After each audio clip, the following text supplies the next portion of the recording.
성탄주일 아침 우리에게 주시는 하나님의 말씀은 마태복음 13장 44절 말씀입니다. 신약 성경 20이면 마태복음 13장 44절 한 절 말씀을 제가 봉독하도록 하겠습니다. 이 기록된 계시의 말씀을 봉독할 때에 지금도 살아 계셔서 우리 각 사람 심령 안에 실체로 거하시는 주님의 음성을 친히 들으시기 바랍니다.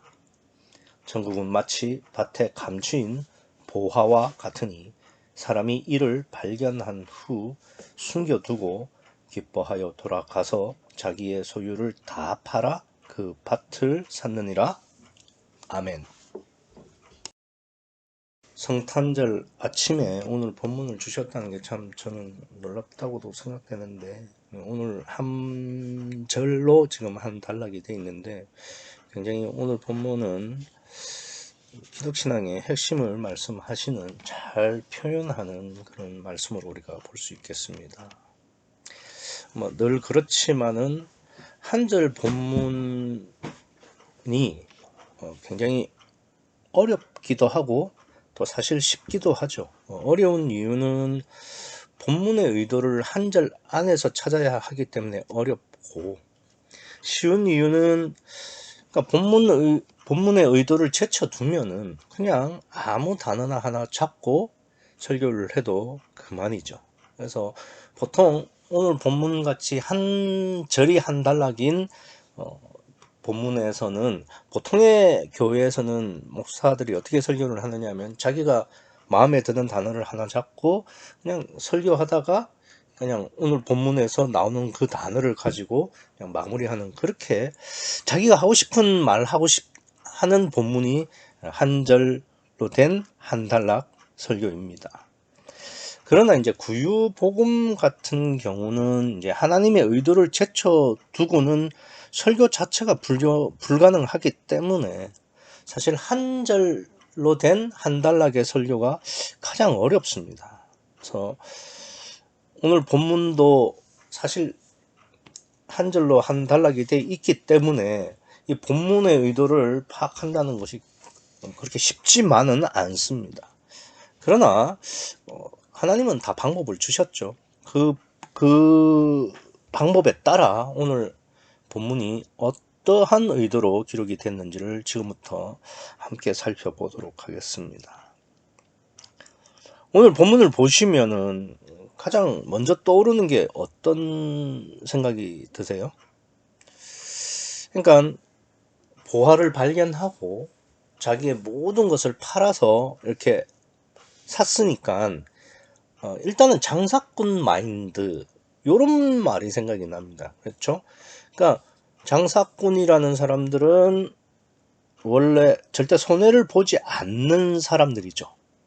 그게 이제 장사치들의 본능이 되겠습니다. 그래서 본문에서도 보시면은 보화를 발견하고 그 보화가 자기의 가진 것보다 더 값이 나가니까 비교할 수 없을 정도로 값어치가 있으니까 가서 자기의 모든 것을 팔아서 그 밭을 사는 거 아니겠습니까? 그래서 오늘 본문을 보면은 장사꾼 마인드, 이렇게 이해를 할 수도 있습니다. 그런데 다음 단락을 보시면 아예 그냥 장사가, 그죠? 돌아다니다가 아주 값진 좋은 진주를 발견하고 그래서 자기의 소유를 다 팔아서 그 진주를 샀다. 그러니까 포맷이 오늘 단락이나 다음 단락이나 비슷해요. 그렇기 때문에 둘 다 장사꾼 마인드라고 볼 수가 있습니다. 그런데 성경의 기록 원리 중에 하나가 뭐냐면은, 성경은 반복해서 기록하지 않습니다. 그러니까 그 하나를 기록했으면 그 다음은 그 다음 것을 이야기하지, 이번에 기록했는데 또 기록하는 이런 반복하지 않는 원리가 있습니다. 그래서 성경의 기록 원리 중에 하나는 이제 반복하지 않는다라는 것이 있는데, 물론 반복이 없지는 않죠. 그래서 만약에 반복을 하면 강조가 되는 셈입니다. 또 그 반복을 했을 때는 각각의 또 의미가 있는 거죠. 뭐 예컨대 창세기 1장을 보면은 전부 창조를 하는 내용이죠. 그러나 거기서 창조를 한다라는 뜻의 바라라는 단어는 창세기 1장에 5번밖에 기록되지 않았어요. 전부 창조했는데 그 창조라는 단어를 바라라는 단어를 5번만 썼다는 것은 그 5번만 강조를 한다는 뜻이죠. 그리고 그 5번에는 각각의 의미가 있습니다. 마찬가지로 이 두 단락에서 같이 지금 그러니까 자기의 전 재산을 들여서 더 나은 보화나 진주를 산다는 것은 이제 장사꾼 마인드라는 걸로 지금 공통되게 적용을 할 수가 있는데, 사실 이게 강조이긴 해도 각각의 의미가 따로 있다 이 말입니다. 그래서 오늘 본문이 비록 하나를 얻기 위해서, 그러니까 보화를 얻기 위해서 자신의 모든 것을 포기하는 장사꾼의 경제 원리로 기록된 것은 맞아요. 맞는데 사실 그것에 대한 내용은 다음 단락에서 이야기를 하고 있습니다. 그러니까 진주 하나를 해서 다 파는 진짜 장사꾼 이야기는 다음에 하고 있고요. 사실은 오늘은 그러한 자기의 모든 소유를 팔아서 뭐 더 값진 것을 얻는다라는 장사꾼 마인드는 다음 단락이 진짜고, 오늘은 그 원리를 기록하면서도 다른 것을 말씀하고 있다 이겁니다. 그러니까 다음 단락과 오늘 단락은 차이가 있다. 그럼 어떤 차이가 있을까? 그것이 오늘 본문의 그러니까 의도가 되는 겁니다. 그걸 찾아내야 돼요. 성경 기록 원리에서 제가 반복하지 않는다. 그래서 반복을 할 때는 강조다. 그리고 그 강조하는 것은 각각의 또 다른 의미가 있다. 이런 의미를 제가 말씀을 드렸는데, 그러면 오늘 본문에서는 어떠한 의도를 가지고 이야기를 할까? 이 점을 우리가 생각을 해봐야 되죠. 근데 오늘 본문을 보시면은 이렇게 돼 있죠. 천국은 마치 밭에 감추인 보화와 같으니, 이게 조금 어색합니다. 왜 그러냐면은 이렇게 기록할 수도 있잖아요. 천국은 마치 보화와 같으니. 왜냐면은 결국은 이 사람이 지금 전 재산을 팔아서 살려고 하는 목적 자체는 보화예요. 보화를 얻기 위해서 자기의 전 재산을 파는 거 아니겠습니까? 그러면 그냥 보화라고 적으면 되는데, 오늘 본문은 그냥 보화라고 하지 않고 어떻게 표현합니까? 밭에 감추인 보화다라고 이렇게 수식하는 말이 같이 들어가 있습니다. 그러니까 이거를 절대 놓쳐서는 안 되는 겁니다. 그냥 보화가 아니라 밭에 감추인 보화. 이게 굉장히 중요한 말이죠. 사실 이게 밭에 감추인 보화라는 것의 물리적, 실질적 의미는 이런 거예요. 그러니까 은행이나 어떤 금고가 없던 옛날에, 그러니까 그 은행도 없고 금고도 없던 그 옛 시절에는, 그러니까 이 돈을 축적하는 수단이 뭐냐면은, 돈은 들고 다니기도 힘들고 보관하기도 힘들잖아요. 그래서 뭐 도적이 이렇게 들게 되면은 그 돈을 쉽게 강탈을 당하는 겁니다. 그래서 돈이 많은 부자인 경우에는 돈을 그러니까 보화로 바꾸고, 그러면 일단 부피도 줄고 운반하기도 쉽잖아요. 그런데 그 보화를 그냥 집에다가 놔두면 또 도적이 쳐들어와서 가져가니까, 그래서 어떻게 하느냐 하면은 그 보화의 주인이 그러니까 그 보화를 땅에다가 묻는 거예요. 그러면은 뭐 도적에게도 안전하고, 혹시 전쟁이 나도 그러니까 갔다가 다시 돌아오면은 그게 여전히 땅 속에 있을 테니까 자기의 재산을 보호할 수 있는 거죠. 근데 문제가 생기게 되죠. 만약에 그 땅에 파묻어 놓은 그 보화는 땅에 파묻은 그 사람만 아는 거예요. 그러니까 그 주인만 아는데, 그 주인이 예컨대 그 자식에게 유언으로 남기지 않고 죽었거나, 뭐 그럴 수 있잖아요. 객사를 한다거나 갑자기 병으로 죽는다거나 그럴 수 있으니까. 그러거나 아니면 전쟁이 나서 전쟁을 피해서 이렇게 피난길에 오르다가 뭐 어쩌다가 죽었을 경우, 이렇게 되면은 이 보화는 아무도 모르니까 그냥 그대로 파묻혀 있게 됩니다. 그러다가 오늘 본문처럼 어떤, 그러니까 밭을 가는 사람, 그러니까 자기 소유는 아닌데 이제 그 농부, 그러니까 그 농노라고 그러죠. 그러니까 농사를 짓는 노비가 이렇게 밭을 파다 보니까 이게 보화가 발견이 된 거예요. 그러한 상황이 되겠죠. 그러니까 그러한 상황인데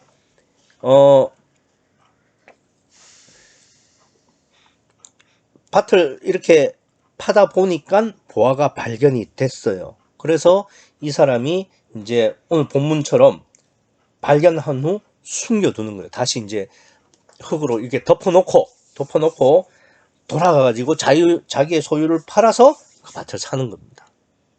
그런데 저는 이 내용을 보면서 좀 이상한 점이 있었어요. 어떤 이상한 점이 있었냐면은, 제일 이해가 안 됐던 것은 왜 밭을 삽니까? 아니, 지금 보화가 중요한 거잖아요. 보화가 값이 나가는 거잖아요.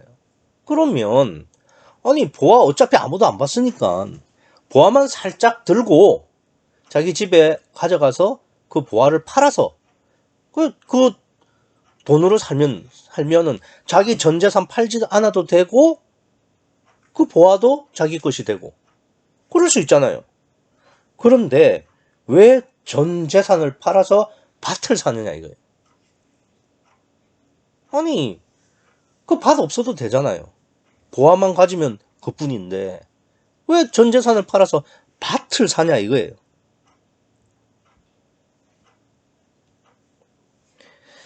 저는 이 점이 본문에서 가장 이해하기 어려운 의문이었습니다. 근데 우리가 이 점을 생각해야 됩니다. 본문은 비유예요. 그러니까 비유라는 것은 일정하게 말하는 의도가 있고요. 그 의도에 따라서 우리가 그 비유의 의도를 해석해야 되는 것이지, 에이, 본문만 가지면 되지 라고 생각하면 안 되는 겁니다. 그러니까 본문의 의도는 뭐냐면은 보화만 따로 가져올 수 없고 보화와 밭을 세트로 사야 한다는 점이 본문의 비유의 의도예요. 그러면 왜 보화만 가져올 수 없고 밭을 사야만 보화를 소유할 수 있을까? 이 점을 생각해야 된다 이겁니다. 에이, 보화만 가져오면 되지 왜 밭을 사? 이거 말도 안 된다. 이렇게 넘기면 안 되고, 이 본문에서 비유하고자 하는 의도와 목적은 이 보화만 딱 가져오면 안 되고 보화를 가지기 위해서는 밭까지 가져오는 밭과 보화를 세트로 가져와야 된다. 요 점을 우리가 이해를 해야 되고, 그러면 왜 그래야 하는 것일까를 생각해야 되는 겁니다. 그러면 왜 그러해야 할까를 생각할 때 그냥 나는 이렇게 생각한다, 나는 이거라고 본다, 이건 안 돼요. 그럼 어떻게 되냐? 문맥을 따져야 되는 거죠. 문맥을 봤을 때 반드시 밭과 보화는 세트로 가져와야 된다라는 결론에 도달해야 된다 이겁니다. 그러면 문맥을 보면은 지금까지의 비유가 있잖아요. 지금까지의 비유. 씨 뿌리는 비유, 가라지 비유, 겨자씨 비유, 누룩 비유. 이런 것들이 다 보면은, 그러니까 씨나 누룩이 땅이나 가루 속에 들어가서 어떻게 변하고 결실을 맺고 이렇게 똑같은 구조예요. 그러니까 씨나 누룩 대신 오늘 본문에서는 보화만 바뀌었을 뿐입니다. 그러니까 이걸 잘 알아야 됩니다. 그러니까 무슨 이야기가 되는 거냐면은, 그러니까 보화는 성령이죠. 이 성령이 반드시 어디에 있어야 된다고요? 땅이나 가루 속에 있어야 되는 것이지, 성령만 딱 따로, 그러니까 씨만 혹은 누룩만 이렇게 따로 존재하는 것은 본문이 문맥으로 비유하려고 하는 말씀이 아니다 이거예요. 그래서 예컨대 보화만 딱 따로 가져온다 이러면은 지금 어떤 상황이 되냐면 성령만 존재하는 겁니다. 그러니까 그러면 지금 밭은 없으니까 다른 비유로 따지면은 땅이 없고 가루가 없는 거죠. 그러면은 성령만 딱 있다는 것은 구약 시대를 말하는 거죠. 지금 예수님이 오셔서 지금 말씀하시는 거는 구약의 구원 방식, 구약의 성령을 말씀하시는 게 아니잖아요. 예수님이 공생애를 거친 다음에 보혜사로 오실 그 성령이 어떠한 성령이냐면은 우리의 속에, 육체 안에 들어가셔서 함께 하시는 임마누엘을 설명하기 위해서입니다. 그래서 지금은 그러니까 보화만 몰래 가져오면 되지, 보화만 가지고 나오면 되지 왜 밭을 사냐, 이렇게 말해서는 안 돼요. 그러니까 문맥으로 보면은 땅에 씨가 뿌려지듯 누룩이 가루 속에 들어가듯 오늘 본문에서도 보화는 반드시 밭 속에, 그러니까 밭에 감추어져 있어야 맞다 이겁니다. 그래서 본문에서는 보화만 가져올 수 없고, 그러니까 밭과 보화를 세트로 사야만 이게 신약의 임마누엘 구원을 설명하기 때문에 그렇게 말씀하시는 겁니다. 그래서 보화는 성령이고 밭은 사람의 몸으로 이렇게 각각 비유로 설명을 하고 있고, 그러니까 이것도 그러니까 보화만 이렇게 가져오면은 안 된다는 것은 문맥으로 살펴서, 그러니까 요 밭에 감추인 보화 요 자체를 사야 되는 그런 문제로 우리가 귀결을 해 나갈 수 있어야 된다 이 말입니다. 그런데 지금 여기 보시면은 씨 뿌리는 비유도 그렇고 뭐 가라지 비유도 그렇고 누룩 비유도 마찬가지인데 이 몸을 표현하는데 공통점이 있어요. 어떤 거냐면은 이 씨 뿌리는 비유에서는 이 땅이 갈아엎어져야 됩니다. 그러니까 길가도 안 되고 돌밭도 안 되고 가시 떨기 위도 안 되는 거예요. 그러니까 가시 떨기가 완전히 그러니까 없어지도록 갈아엎어진 땅이 좋은 땅이고 그 땅에만 씨가 결실을 할 수 있다는 게 이제 씨 뿌리는 비유였고, 그다음에 가라지 비유에서는 그런 땅이 제 밭이라는 거고요. 그리고 이 누룩 비유에서는 그냥 어떤 곡식 안에 누룩이 들어가는 것이 아니라 가루라고 했습니다. 가루. 이 가루는 뭐 그것이 쌀이 되었든 밀이 되었든 보리가 되었든 어쨌든 완전히 갈아져야 되는 거죠.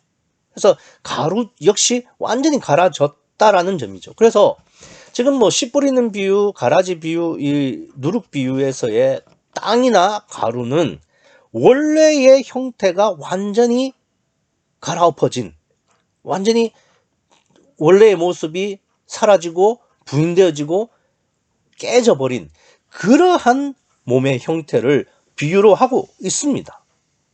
그래서 그 씨 뿌리는 비유에서도 좋은 땅이 결실을 하게 되죠.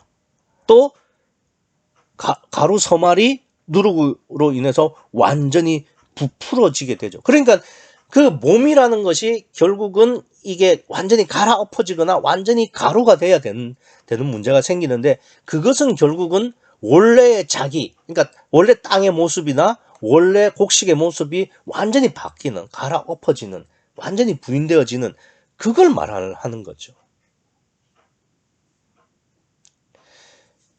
그래서 이런 부분을 통해서 그러니까 이 그러니까 보화가 들어갈 수 있는 몸, 즉 그 인간의 심령의 상태가 어때야 되는 거냐?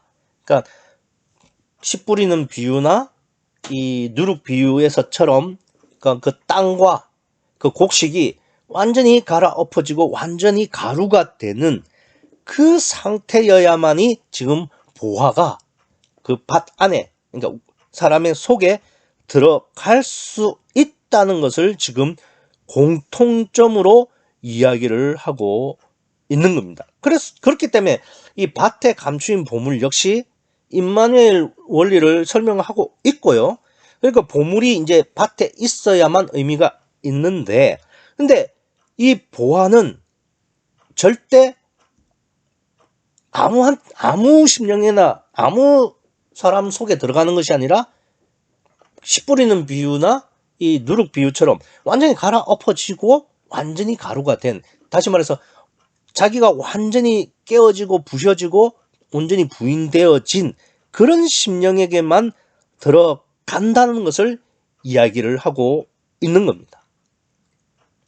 그래서 왜 제가 이 말씀을 드리느냐 하면은, 보세요. 지금 본문을 보시면은 이 사람이 이를 발견한 후 숨겨두고 기뻐하여 돌아가서 자기의 소유를 다 팔아 그 밭을 샀다고 했어요. 그러니까 원래 목적은 보화예요.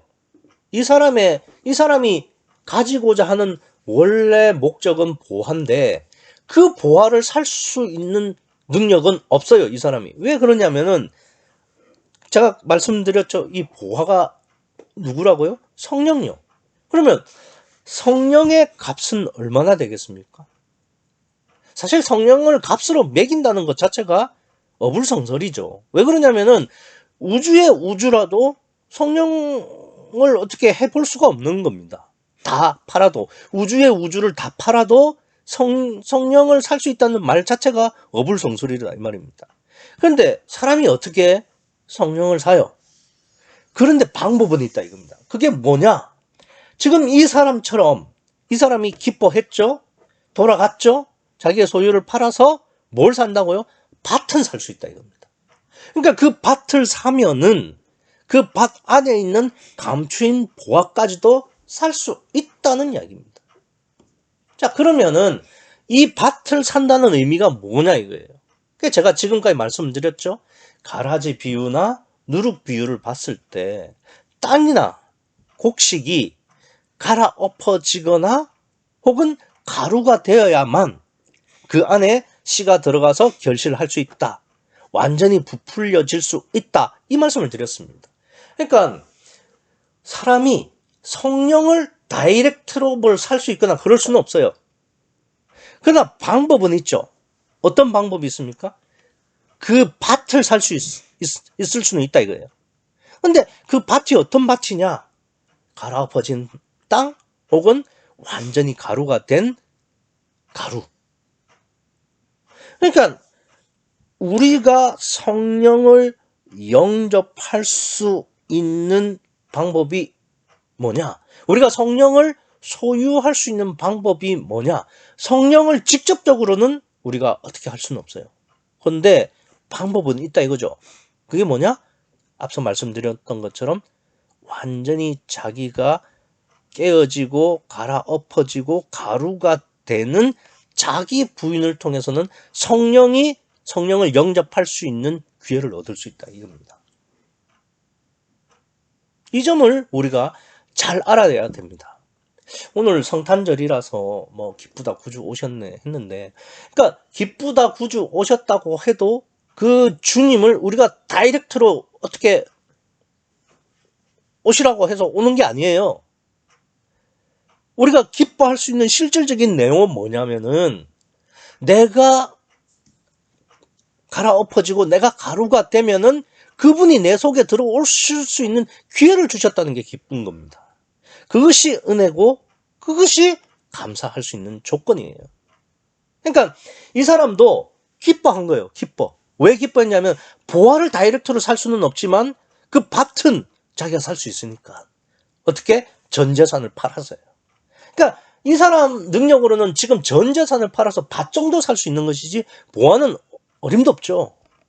그러나 그 밭을 살 수 있으면은 보화도 살 수 있다는 그 은혜, 그 감사죠. 그 기쁨입니다. 자, 그랬을 때 이 사람이 지금 자기의 소유를 다 팔아서 밭을 산 거예요. 그런데 이 보화가 감춰진 밭, 이걸 우리가 살 수 있느냐는 문제도 있습니다.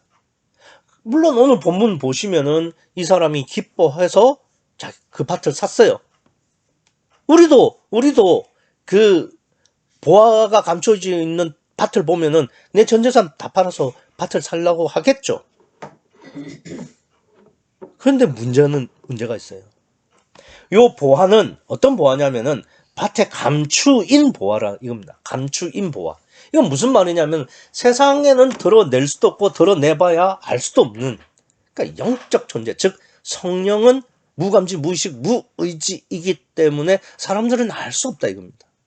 그러니까 이 보화가 발견하여서 내가 믿고 나한테는 소중할 수는 있지만 그것이 세상에서는 실제로는 의미가 없을 수 있다 이거죠. 이게 무슨 말씀을 드리려고 하는 거냐면은, 이 보화는 세상 사람들이 값어치 있게 여기는 그런 보화는 아니에요. 야, 근데 당장 나가서 우리는 정말 예수님이 내 구원자고 내 심령에 오시면 나를 천국으로 인도하시고 영생하는 축복을 주신다 이렇게 믿지만, 나가서 당장에 밖에 나가서 다른 사람한테 이런 예수님을 믿으세요 하면 그 사람들이 뭐라고 하겠습니까? 관심조차 안 들고 자꾸 그러면 막 귀찮다고 가라고 그러죠. 제가 NC백화점 앞을 지나다니다 보면 뭐 도를 아세요인가? 그쪽 사람들이 나와가지고 뭐 도에 대해서 막 이야기를 하죠. 그러면 막 사람들이 질색팔색하고 됐다고 하면서 손짓하면 가라고 막 그러고 막 빠른 걸음으로 도망가더라고요. 그런 식이죠. 사람들이 보기엔 그런 식이다 이거예요. 그래서 내 속에 계신 보화, 즉 우리는 정말 내 심령의 주인이 되어 주시면은 내가 생명을 얻고 천국과 영생을 얻게 해주시는 이분에 대한 가치나 그러한 믿음이 분명히 있죠. 그런데 이거를 세상 사람들에게 내보이면은 세상 사람들은 그냥 무시한다 이거예요. 다시 말해서 나한테나 보화지 세상 사람들한테는 보화가 아니에요. 그러니 보세요. 이 사람은 기뻐하면서 자기의 전 재산을 다 팔아서 밭을 샀어요. 근데 그 밭을 샀는데 그 보화는 아무 의미가 없습니다. 세상 사람들에게는. 그러면 우리가 실제로 한번 생각해 보자 이겁니다. 내가 성령을 내 마음의 주인으로 영접하기 위해서 내 모든 것을 부인하는 겁니다. 그러니까 이 사람 말처럼 내 소유를 다 드리는 거예요. 다 파는 겁니다. 그 말은 무슨 말이냐면 내가 정말 거지가 된다는 거죠. 실제로 물리적으로. 그러니까 예수님을 내가 내 마음의 주인으로 영접하기 위해서 내 모든 것을 부인하고 내 모든 것을 다 포기했다 이거예요. 실제로. 그런데 이 보화가 세상에 있어서는 큰 의미가 없어요. 그럼 어떻게 되느냐? 그러면 난 그냥 거지가 되는 겁니다. 그러니까 그러한 것을 알고서도 다 포기할 수 있겠냐 이 말입니다.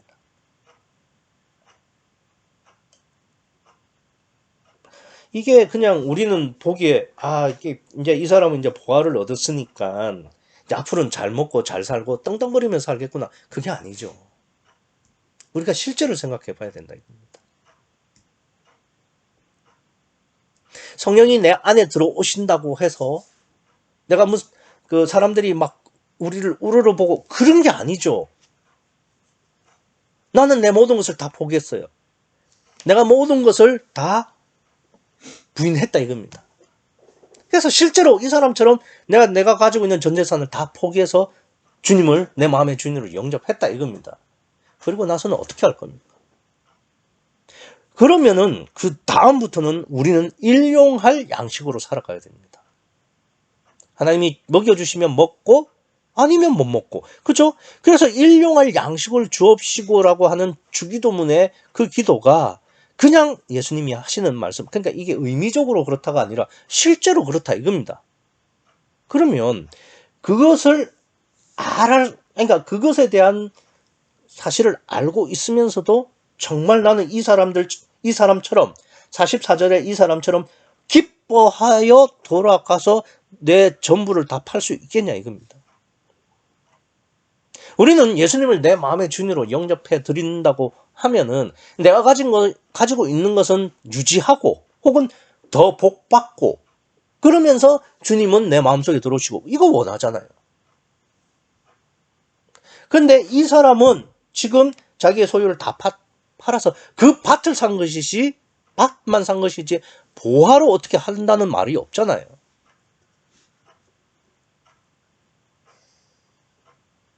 그래서 보세요.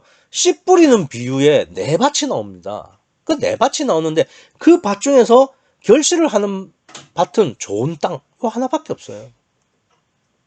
그리고 가라지 비유에서도 제 밭이라고만 하시지 모든 밭을 말씀하시는 게 아니에요. 그러니까 이게 우리가 감추인 보화를 얻는다는 거, 그 밭을 얻기 위해서 내가 이 밭을 사기 위해서 내 모든 것을 다 포기해야 된다는 게, 이게 실제로 생각하면은 실질적인 문제에 있어서는 결코 간단한 문제가 아닙니다.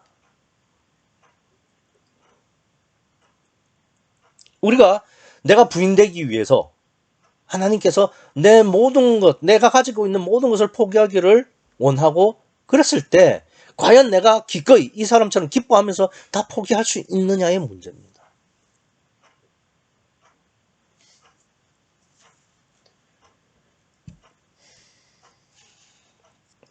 실제로 이 사람은 다 팔았어요. 밭을 샀어요. 이제 밭 가지고 뭐 하겠습니까? 뭘 할 수 있어요? 아니, 이 사람이 돈이 없는 줄 뻔히 아는데 보화를 앞에다가 시장에 가서 내다 팔면은 이 사람이 당장에 너 이 보화 어디서 났어? 이렇게 되지. 이 사람이 어떻게 팔 수 있어요? 근데 이 사람이 밭을 샀어요. 다 팔아서 이제 밭만 있는 거야. 이제 어떻게 삽니까? 어떻게? 그러니까 그때부터는 하나님이 주시는 일용할 양식이 전부 다 이겁니다. 그러니까 지금 예수님이 이 말씀하시는 거예요. 그래도 팔겠냐? 그래도 다 팔 수 있냐? 그래도 네가 너를 진짜 부인할 수 있느냐? 이 말씀을 물어보시는 거예요. 근데 이 사람은 놀랍게도 그거 알면서도 기꺼이 기뻐하며 다 팔았다는 겁니다. 사실 그런 심령에게 보아는 보혜사 성령은 들어가시는 거죠. 그러니까 앞선 비유처럼, 그러니까 이 땅이 완전히 갈아엎어지기 전까지는, 완전히 곡식이 가루가 되기 전까지는 절대 보화를 살 수가 없어요. 보혜사 성령이 아시고 안 들어오신다 이겁니다. 진짜 주님을 위해서, 하나님을 위해서 자기의 모든 것을 다 팔 수 있는 믿음이 되기 전까지는, 아니 오히려 한 걸음 더 나아가서 일용할 양식으로만 살 수 있는 믿음이 되기 전까지는 보화는 절대 들어가지 않아요.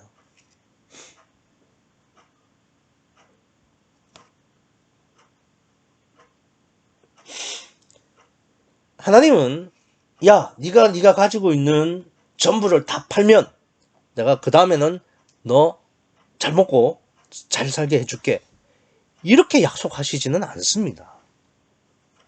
그걸 보장하시지는 않아요. 오히려 이 사람처럼 다 팔았는데 밭만 있는 거예요. 어떻게 할 거예요? 하나님은 이런 거예요. 내가 너를 굶어 죽이지는 않으마. 그러나 일용할 양식으로만 살 그 믿음을 가지라는 겁니다. 에이, 하나님이 함께 하시는데 뭐 거지로만 살겠냐? 그렇죠. 아브라함 보세요. 거대한 부자였죠. 하나님 믿는다고 다 가난한 건 아닙니다. 하나님 믿는다고 다 거지가 되는 것도 아니에요. 그러나 본문이 말하고자 하는 핵심은 뭐냐? 일용할 양식을 위해서 다 포기할 수 있냐 이겁니다. 진짜 하나님만, 오직 성령만, 하나님만 바라고 내 모든 것을 포기할 수 있느냐를 물어보시는 것이지, 내가 이 포기하고 나면 거지로 살까? 아니면 복을 더 받을까? 이런 이야기가 아니라는 거죠.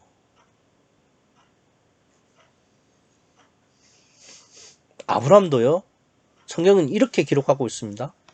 갈 곳을 알지 못하고 갔다고 되어 있습니다. 아브라함이 무슨 부자가 될 줄 알고 하나님을 믿은 게 아니에요. 갈 곳을 알지 못하고 왔다고요. 그 말은 일용할 양식을 믿고 다 포기했다는 이야기입니다.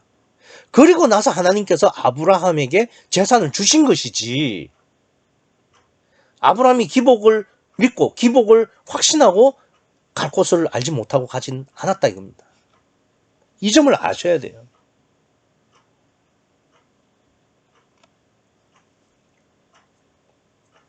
그러니까 아브라함은 언제 하나님께서 일용할 양식 외에 자기를 거부로 만들어 주실 줄을 생각하거나 기대하거나 그러지 않았다는 이야기죠.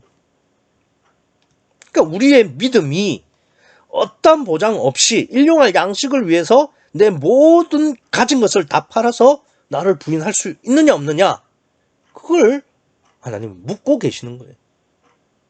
그래야 성령이 들어오십니다. 저는 20년째 일용할 양식만 가지고 살아가고 있기 때문에 제가 이런 말을 한다는 것이 사실 좀 창피도 하고 면목도 없습니다. 그러나 성경의 원리는 그래요. 성경의 원리는 네 모든 것을 다 포기하면 거지가 된다, 이런 뜻은 아니에요. 그러나 네 모든 것을 다 포기하고 일용할 양식으로 살 믿음을 가지고 다 포기하라 이겁니다. 그리고 나서 하나님께서 주시면 부자도 되는 거고요. 아니면은 계속해서 일용할 양식으로 살아가는 거고요. 그건 하나님의 우리의 심령에 맞게끔 주시는 것이지, 내가 이만큼 포기했으니까 보화를 얻었으니까 나는 잘 먹고 잘 살 것이다, 그건 아니라 이거예요. 사실 내가 몇 년을 일용할 양식으로 살았냐, 이것보다 더 중요한 거는 그 시간 동안 내가 정말 깨지고 있냐, 실제로 내가 깨져가고 있느냐, 갈아엎어졌느냐, 완전히 가루가 됐느냐, 이게 더 중요한 문제 아니겠습니까? 그러니까 깨지지 않은 채 시간만 더해가는 것, 이거는 제가 말씀드린 것처럼 제 믿음처럼, 그러니까 면목도 없고 창피한 일이죠. 그러나 원리 자체는 일용할 양식을 위해서 모든 것을 포기할 수 있어야 성령이 보화로 내 심령 안에 들어오신다는 겁니다.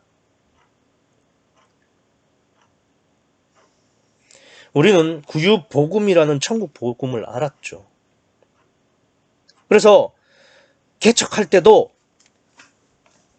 다 포기하고 주님만 바란다는 믿음으로 시작했고, 또 중간에 성령 침례 교단이 이렇게 해체가 될 때도 우리는 그 어떤 보장도 없이 하나님만 바라고 나왔습니다. 일용할 양식, 하나님께서 주시면 먹고 주시지 않으면 먹지 않겠다라는 믿음으로 나온 거죠. 그러니까 그런 믿음도 중요합니다. 그러나 실제로 그런 믿음이 중요하지만 그보다도 더 실제로 내가 깨지고 하나님 앞에서 부인되어져 가고 있느냐가 더 중요한 거죠. 연수가 자랑이 되지 말아야 하고, 얼마나 내가 실제로 깨졌느냐가 자랑이 돼야 되겠죠. 그걸 우리가 다시 한번 스스로 점검해야 됩니다. 이 오늘 본문의 사람처럼 다 팔아서 밭을 사고 난 다음에는 정말 하나님이 주시는 일용할 양식 외에는 내가 살 수 있는 방법이 없다는 것을 알면서도 기뻐하여 돌아가서 다 팔 수 있는 그 믿음으로 사셔야 된다 이거죠. 특별히 이번 주는 성탄주일로 지키는데, 예수님이 이 땅에 오셔서 우리가 유일하게 기뻐해야 할 것은 다른 게 아니죠. 내가 부인만 되면, 내가 완전히 깨지기만 하면은 그 값으로, 내가 나를 다 포기한 그 값으로 보화가 내 속에 감추어질 수 있다라는 그 기적 같은 은혜를 우리가 감사해야 할 뿐입니다. 다른 건 없어요.